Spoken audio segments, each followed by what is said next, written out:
in the skull. Since I've first seen it pop up on, I think it was UFO Hunters. I've also seen it on Coast to Coast AM, and I'm psyched to hear the latest from the Starchild project. But first, can you paint a picture for us of the details under which the Starchild skull was discovered? Sure thing. It was actually found by an American tourist in Mexico, as you said, in the 1930s. She basically found it in a mine tunnel. It's a little macabre, but she just found it along with another full skeleton. She was only able to recover the two skulls. One of them is the Starchild, one of them is a normal skull. She brought them back with her to the States and basically kept them as a souvenir her entire life, just thinking, well, this is a really unusual skull and this is a normal skull and this is from my holiday in Mexico. And when she was getting on in life and knew that she would be dying soon, she passed them on to friends, who passed them on to friends, and then they passed them on to Ray and Melanie Young, the current owners of the skull. Melanie was a neonatal nurse, so she took an immediate interest wanting to know what kind of deformity it was, if it even was a deformity, because she'd never seen anything nearly as unusual as this skull. And so Melanie and her husband Ray started asking around, trying to find someone that would take a serious look at it, and they ended up settling on Lloyd Pye. And together they founded the Starchild Project in early 1999, and the Starchild Project is just an informal organization of people who arranged to have the skull tested by different independent facilities, and that's what's been going on with it for about 12 years now, since 99, just test after test after test. Every time that funding permits and every time it makes sense, we've just thrown the kitchen sink at it. Yeah, I've actually heard that through the various interviews that you've done and Lloyd's done, that I hear different numbers between 10 and 25 major differences between the Starchild and a human skull. There's absolutely 25 major differences, everything from the bone being at least as half as thick and at least twice as durable as normal human bone, to the shape of the skull being radically different, the position of the neck on the skull being basically impossible for you or me or any other normal kind of human, to things that we found inside the bone of the skull, microscopic fibers woven through the matrix of the bone of the skull, like steel rebar reinforcing concrete. And also not necessarily microscopic, but very, very hard to see with the naked eye. We found a reddish residue inside the cancellous holes of the skull. Now, the cancellous holes is where your bone marrow usually is. So you would think, well, it's red residue, it must just be desiccated bone marrow. Mm-hmm. Well, after 900 years, there should be nothing left in those cancellous holes. And even if it was blood or bone marrow, there's no way it would still be red, it would be black. So we've had different mycologists and other experts look at it to try and figure out whether it's some kind of fungus or mold or what it could be. And they're all absolutely baffled by it. There should be nothing left inside the bone after 900 years. The natural bacteria should have eaten all of it. So we have something here that seems to be immune to natural biological decomposition on this planet. So, I mean, that just on its own is enormous, but then when you combine it with the fibers that no one has ever seen in any bone anywhere before, you combine that with the unusual shape of the skull, the qualities of the strength and thinness and lightness of the bone, it's just off the charts. There is no combination of deformities that you can come up with that would make a human be born with a skull like this and somehow survive, not just long enough to grow teeth, but long enough to grind its teeth down with use, which is the case with the Starchild skull. Now, a lot of the interviews I see about the Starchild skull, they waste a lot of time trying to explain it away with various human conditions, whether it be cradle boarding or water on the brain or some other kind of deformity. But these fibers and the thickness of the skull alone, not to mention that the thing looks like a goddamn alien, these things are to me pretty impressive facts that go well beyond just the general shape of the skull, which is weird looking enough.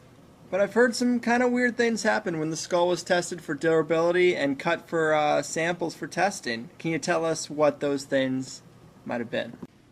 Absolutely. Now, you mentioned seeing UFO hunters. There's actually been a number of documentaries that the skull has been on.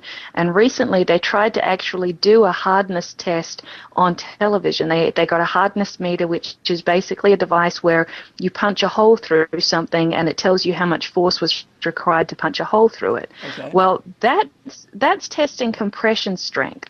The strength of the Starchild Skull, while it did measure higher than normal bone on that compression test, the strength that we have is not so much just strength, how much it takes to crush it, it's durability. I mean, your bones aren't there to stop you from being crushed. They're there to not break under tensile pressure when they get bent. The Starchild Skull bone has those fibers going through it that give it, or we theorize that they give it strength and flexibility as well. So even though that puncture test that they tried to do only registered it being somewhat higher than normal human bone, when they went to cut the bone samples out of the skull for the first time, they used a small rotary cutting saw. It's a little electric saw with a circular blade that's made of tungsten carbide, which is the same kind of metal that your dentist's drill bits are made out of. Mm-hmm. So again, we have two skulls found in the same mine tunnel. They're the same age, 900 years old. So we usually use that normal skull as a control against the Starchild Skull, just in case there's any kind of degradation. They use that blade to cut through the normal skull, and it just cut it like butter. That's what it's there for. It just cut right through it like it was nothing. They got a clean blade of the same kind and went to cut the Starchild Skull. It literally bounced off the bone. They could not get it to cut with any degree of ease. In the end, they did manage to get it to cut, and we ended up switching to a diamond-coated blade. But this isn't normal kind of strength. This is something unbelievable in this bone that's giving it properties that are very hard to explain. Yeah, that's to me one of the most interesting things. As far as the fibers are concerned, do we know what the fibers are made of? Like, I mean, they're anomalous to this planet. Like, there's no fibers in any other bone, as far as I've heard from other various interviews, correct? You're absolutely correct. There is a condition called Morgellons that it's medically unclassified. The medical associations haven't said it's an official disease yet. It does cause fibers in the skin. And they're about 10 times larger than the fibers found inside the Starchild Skull bone.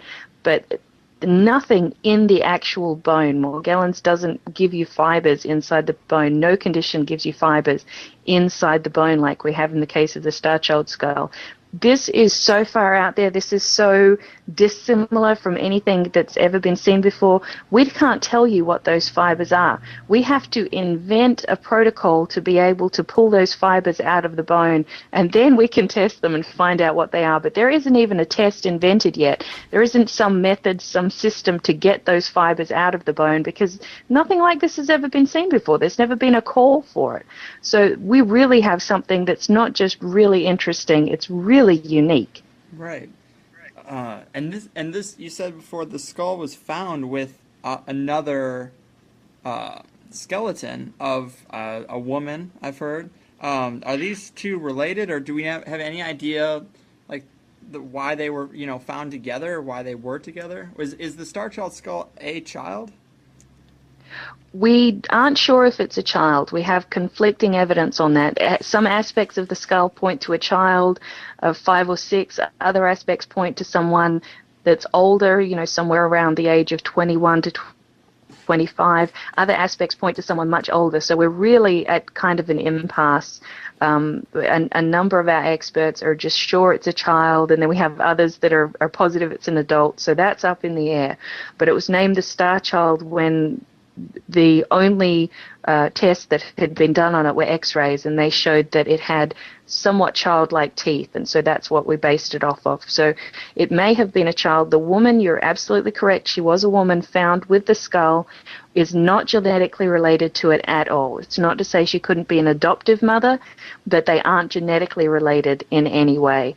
And the fact that they were found together does make us think that there is some kind of emotional connection between the two, but we just don't know what that is at this point, but we are so happy to have a control skull because early on in the process, I mentioned the bone is literally half as thick and weighs half as much as normal human bone.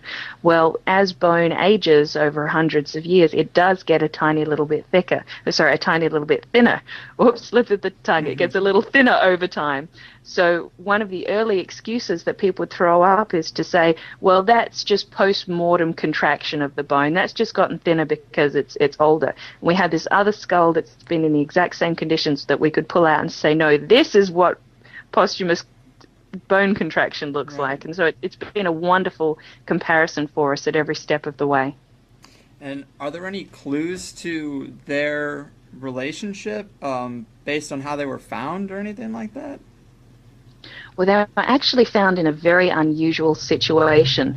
The entire skeleton of the Starchild skull was buried in a shallow grave. The entire skeleton of the human female skull was found above the ground next to it. And sticking up out of that shallow grave was the hand and forearm of the Starchild skull wrapped around her upper arm bone. So the only conclusion that we were able to draw from that is that she must have brought the Starchild being there, buried it, laid down next to it, wrapped the hand around her arm, and died herself. Because if someone had brought them there and buried them, then she would have been buried as well. If they had both crawled up there and died together, then she wouldn't have been able to bury it. The only story that fits the fact is that if she buried the Starchild being and then somehow died herself next to it, but felt such a strong attachment that she wanted to hold its hand or have it holding her arm for all eternity. Are there any clues to how she died? We don't know, unfortunately. With only having the skulls, we don't have any obvious head injuries. There is a healed concussion, a healed fracture on the skull of the human female. So she could have been just stark raving mad. We have no way of knowing this. But it was healed. She did not die from that injury. They died from something else. We just don't know what. And this is just so crazy. I've heard from numerous interviews that the skull has been DNA tested, which seems to be obviously the most reliable way to figure out what is going on here. But I've heard that the mother was human, and then the father was a mystery. And now I've heard from a more recent interview on Coast to Coast that I understand that both parents are in question. What's the deal there? Well, we have a policy at the Starchild Project of putting out information as soon as we have it. And so sometimes the result of that is we put things out before we have all of the facts, and we have to backtrack a little bit. When we did the first round of DNA testing, it was all the way back in 1999, that test was just a disaster. It was a complete contamination. The result that they got was that it was a 100% human male. And we released that information, and then in 2003 we found out that test was contaminated. It was just wrong, because we did another test at a much more sophisticated lab that was designed for testing ancient DNA, and that test was able to recover maternal DNA from its mother, but no DNA from the father. We knew there was DNA there. It's just looking for human DNA from the father, we weren't able to find any. And so the theory then became, well, it must have a human mother, since we found a small amount of human maternal DNA. And maybe it has an alien father, because we cannot find any paternal human DNA. And that's been our story since then. That's what the evidence that we had up until very recently told us. This latest round of DNA testing that we've done is even more sophisticated. DNA testing has just gone by leaps and bounds in the last few years. We've gone from the Stone Ages right up to the latest cutting-edge technology in what we're doing now. And these latest DNA tests recovered more of the maternal DNA. And that maternal DNA that was found in 2003 was indeed human, or at least close enough to human that we could identify it as being human. Right. But now that we have much more of the mother's DNA, we can see that parts of it are indeed human or very human-like, but much bigger parts are not. Much bigger parts are very, very, very unusual. There are two kinds of DNA in all of us. We've got mitochondrial DNA that's only from our mother and nuclear DNA that's from both parents. The nuclear DNA is what they talk about when they talk about the human genome. It's the thing that basically makes us individuals as we are. The mitochondrial DNA is all about energy. Mitochondria are the powerhouse of our cells. You can't survive without them. They have a very specialized task, and they need much, much, much less DNA to do that task. So we're just going to focus in on that mitochondrial DNA. All of us, all humans, every race, every person on the planet has within 120 differences in that DNA of each other. There are only 120 collective differences amongst all humans. From what we've recovered from the Starchild, it's going to end up having between 800 and 1,000 differences. Wow. So 120 amongst all humans and 800 to 1,000 differences in the Starchild. It's just off the charts difference. So even though there are elements of it that are human or human enough to be recognized, there's just no way to say that it had a human mother. So yes, you're right. Both parents are definitely on the table now. So I'm obviously not an expert in DNA testing, but how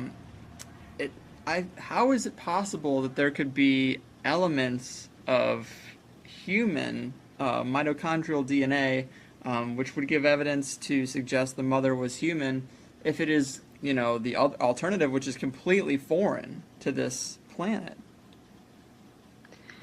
Well, think about it. We humans share genetic material with just about everything on this planet. We're, whatever it is, 95% the same as a gorilla, 60% the same as a rat. To be alive on this planet requires your body to be able to synthesize certain proteins, to do certain things, to deal with certain elements and minerals that exist on this planet. It makes sense that if you have something that's going to be able to survive on this planet, it's going to have some of those same characteristics. Now, when we're talking about this mitochondrial DNA, your entire genome, everything that makes you you, is about 3 billion base pairs. A base pair is every step in the ladder of DNA. So if you picture the double helix ladder, each step is a base pair. Just the mitochondrial DNA is 16,569 of those base pairs. So basically 16,500 versus 3 billion. So it's a much smaller, much more concentrated part of your DNA. So if you, that's not to say that there couldn't be an alien species out there that is radically different from us, not a single skerrick of their DNA anything like ours, but the odds are it probably wouldn't be able to survive or do well on this planet at all. It wouldn't have what it needs to be able to cope here. So if you have an alien being living here that's managing, that's surviving, that's eating, that's going on, then it seems pretty reasonable to us that it would have some elements of its DNA that are the same. And when we're talking about some elements, we're only talking about 30 to 50 of those base pairs, of those steps in the ladder, out of 16,500 that were recovered in 2003. Just small little segments of it that are very human or human-like. And in between those segments that are human or human-like, we have radical differences, things that no human could survive. If my DNA was like that, I would be dead so fast. We just cannot function, cannot survive if our DNA was as different as the Starchild's DNA is already turning out to be. We've only got about 10% of that 16,500. But nonetheless, it's enough that we can see already you, me, any normal human could not survive if it had the differences we've already found in the Starchild Skull's DNA. Fair. Do you think there's a way to, let's assume the Starchild Skull is alien. Is there a way to map a new species' genome from the Starchild? Oh, absolutely. That's actually our goal. Current the goal? testing that we've done so far is very preliminary. What we want to do is recover the entire genome, which you recall took years when they were doing it for humans. Right. But now that they've kind of worked the kinks out of that system, it's really only a 1 to 2 year process. So the next thing for us is to get the funding that we need to complete the entire genome recovery and see exactly how similar and how different it is from human. It's already well off the charts. It's already different enough that I think anyone would be confident calling it a different species. Remember, every human has only 120 differences. We've only got 10% of the Starchild's genome, well, 9.5%. We've already found 93 differences in there. So if we don't find a single other difference, I mean, we're already well past the point of calling it a new species.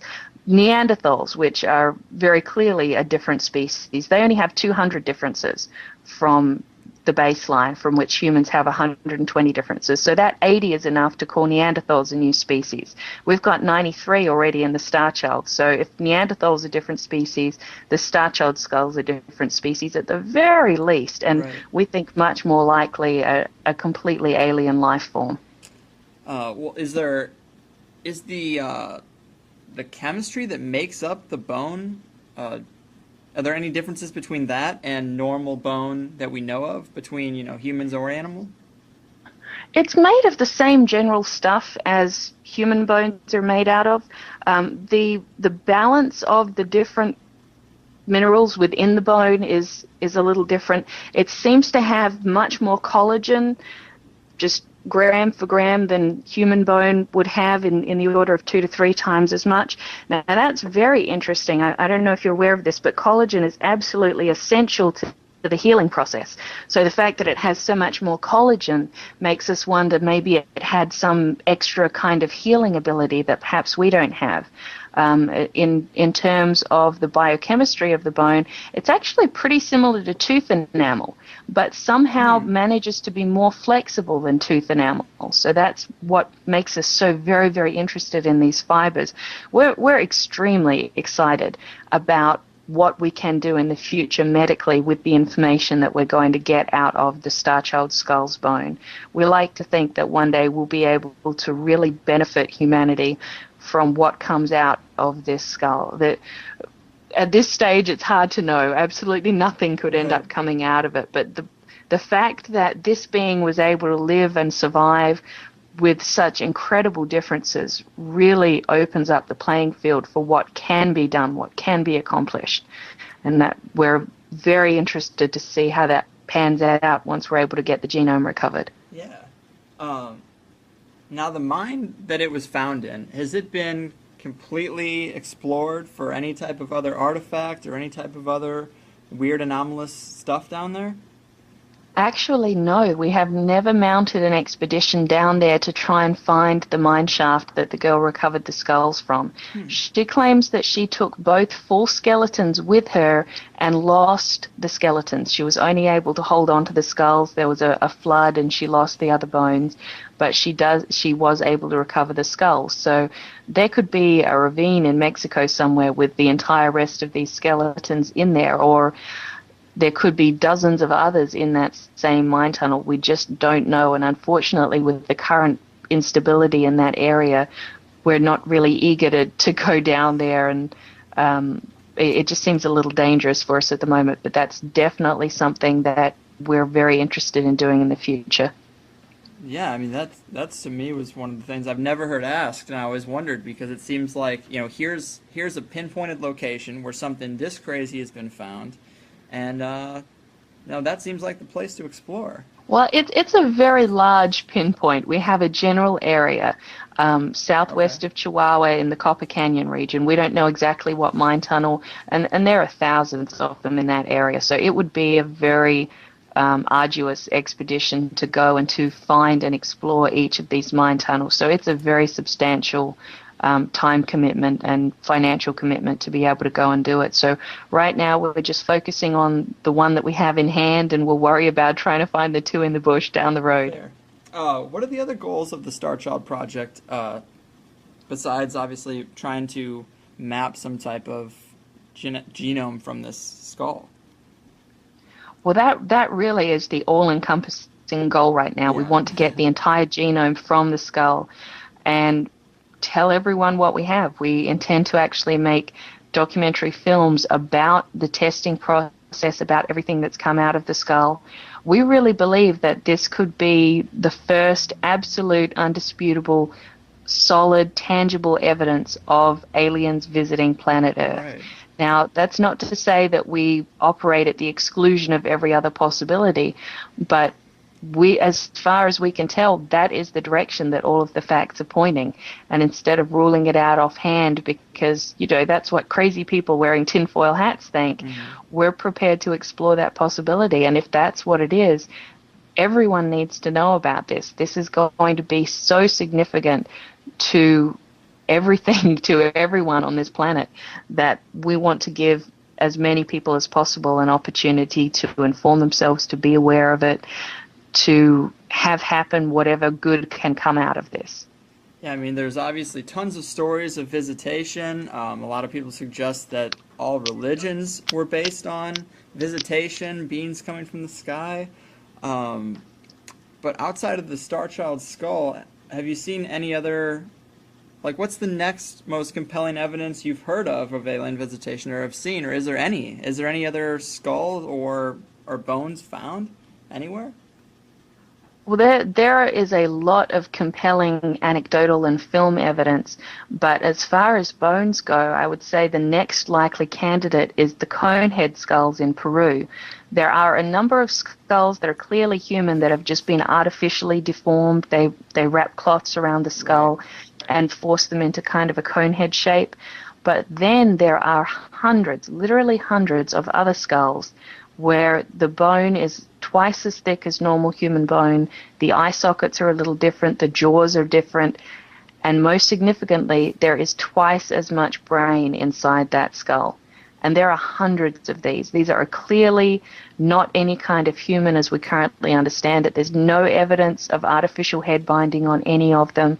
They are just absolutely off the charts different. So that would be the next thing that we would like to investigate. And in fact, my associate Lloyd Pye has already taken the steps of working with people inside Peru, with the scientific community there, on moving forward with that testing process.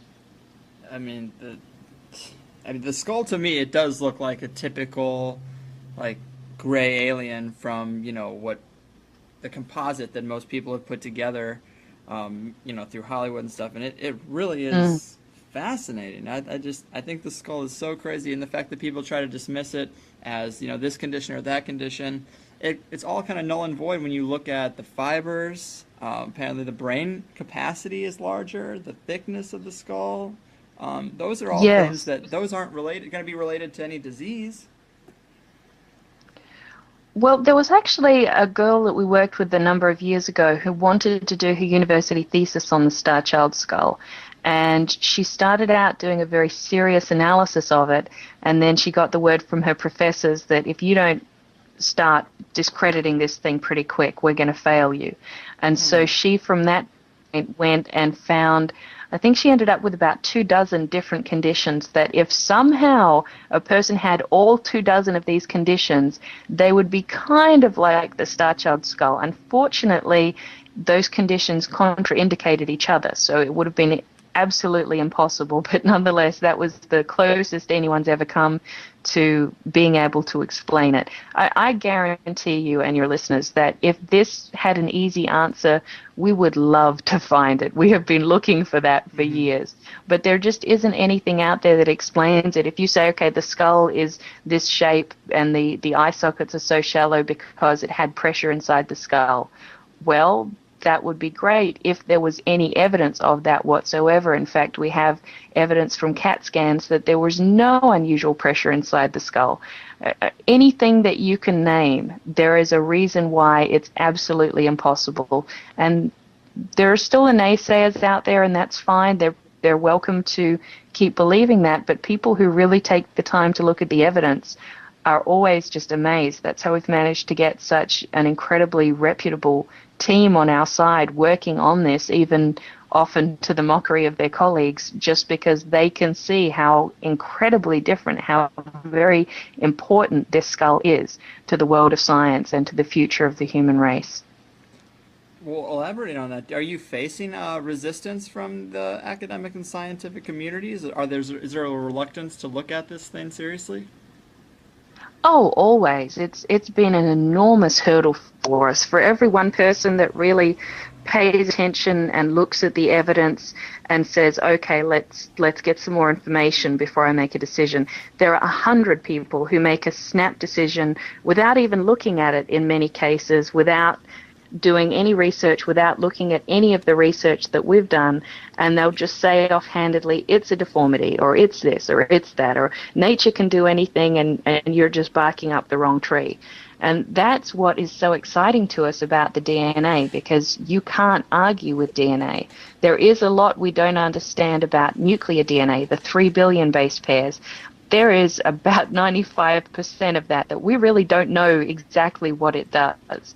But the mitochondrial DNA, the 16,500 that we already have 9.5% of, that had the 93 differences in it already, that doesn't have great swaths that we don't understand. That is some of the most highly conserved genetic material that exists within the human body. If very much goes wrong within that part of your DNA, you just can't survive. It is so crucial, and now we have very solid evidence that within that crucial, can't be changed part of the DNA, we have changes that no one has ever seen before. We've really finally got the kind of evidence that we need to be able to put down the naysayers once and for all. Right. Is the Starchild Skull up for display anywhere? No, unfortunately it's not. We have replicas that we take with us to conferences and events like that, but the real skull has a number of large sections cut out of it for different testing that has been done over the course of the last 12 years. And so we intend, once all is said and done, to get those large missing sections repaired and then hope to display it at a museum somewhere. But for the moment, it's in such bad shape, and we're returning to it so often to get new samples that there's no way to really display it effectively. Right.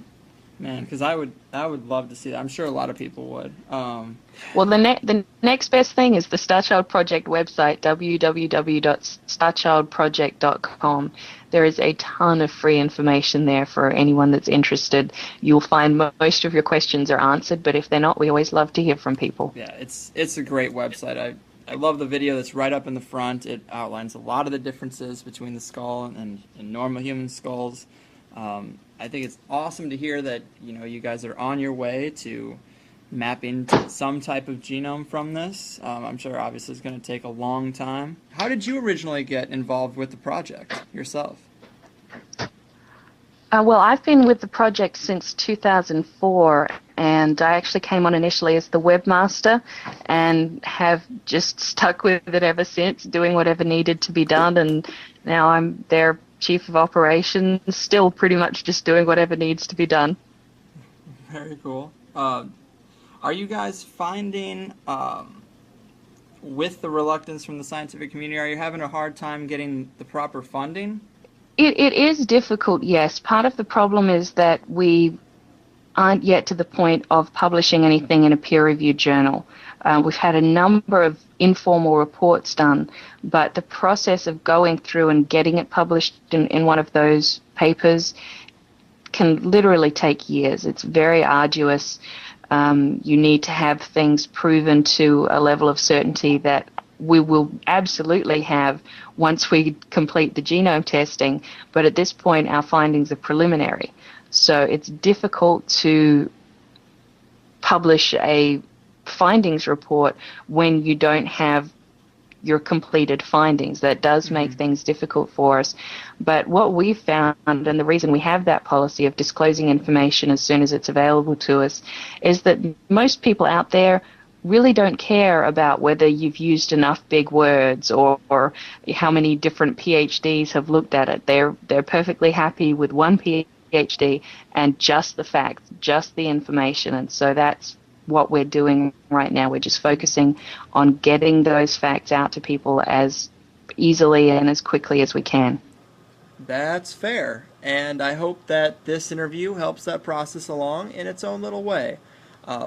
And Amy, before I let you go, I've kind of got to challenge you a little bit, because where I am pretty much accepting of anything that makes life a little more interesting, A friend of mine, Hermo, and frequent guest of the show, takes a little more skeptical approach to these types of situations. And when I told him I was going to be having you on, he researched the website and sent me his opinion on the situation, which I'd like to read for you and give you a chance to respond if you don't object. Hopefully Please you do. give me some answers. Okay, well, great. While he does admit the skull is strange and pretty unexplainable, he adds this. The main thing that I find really strange about the situation is that Mr. Pye talks consistently about how the skull and the research surrounding it is being completely shunned by the academic science elite. He chalks his ideas up as another one of those compelling paranormal finds that science ignores, and that suggestion sounds absolutely preposterous to me. There's a whole lot of scientists in this world who spend their entire adult lives digging in the ground hoping to find something interesting. If this find is genuine, it doesn't make any sense that scientists wouldn't be jumping over one another to study it for themselves. If you had a strange, really old-looking skull, I guarantee you could walk into any properly outfitted university biology department in the country and say, I want to know if this is human, and you'd find an eager person who will run the PCR on the DNA for free. Yet Mr. Pye acts like everyone is avoiding his skull because of some ingrained scientific bias, and that he has to jump through hoops to get anyone to look at it. And of course, he needs people to donate to his site so he can pay to have the tests run, and that's why I don't like it. That's obviously a very skeptical view, but that was the most damning of what he had to say. He did admit it is very odd, and there is no answer, and there, with testing, if it was human, there should be an answer. Well, no, absolutely, and I fully respect everyone's right to their opinion, and that's what I thought too. My first contact with the project was writing Mr. Pye an email saying, you've got to be joking. If this was a real thing, then I work in an archaeology department. I'm sure that they would love to do this testing for you, but this is obviously a hoax because you're asking for donations. Well, that's true. We do ask for donations to maintain the site. If anyone would like to donate a couple of $1 million, we'll be more than happy to do the DNA testing. But it's certainly not a lap of luxury kind of thing. It would be a lot nicer for me if it was, but we really do use the donations for testing, for maintenance of the website, for very legitimate things to do with the testing process. I can understand the concerns, but anyone who's ever actually tried to do this can tell you that's not how it works at all. It is a very competitive environment. There is only a certain amount of funding available for a certain amount of things, and if you don't fit into whatever the flavor of the month happens to be, you're going to have a really hard time getting that funding. We have tried taking this. In fact, before I came on board with it, Mr. Pye extensively tried to take this to various universities and other places to have it tested, to have the work done. We're just so completely idiotic that there's an easy solution and we're just stumbling around for 12 years without trying it. Again, I respect his right to his opinion, but this is one of those things where it should be that easy. Science should be willing to tackle anything that it comes across. And I'm not talking about individual people. I'm talking about the establishment of mainstream science as almost a religion where certain things have to be adhered to, certain steps have to be followed.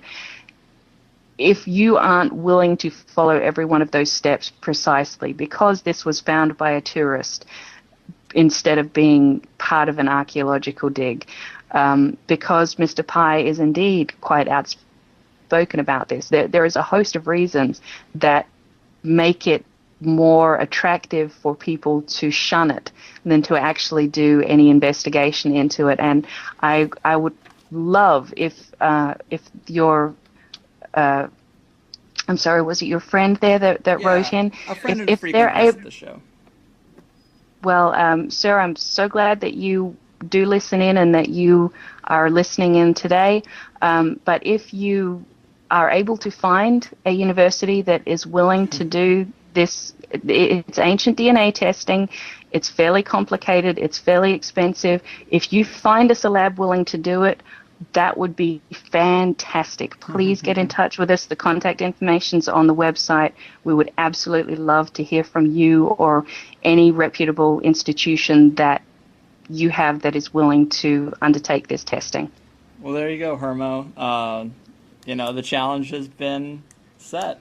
It's not an opinion I agree with, but I felt like if I didn't at least include it, I would be doing them a disservice.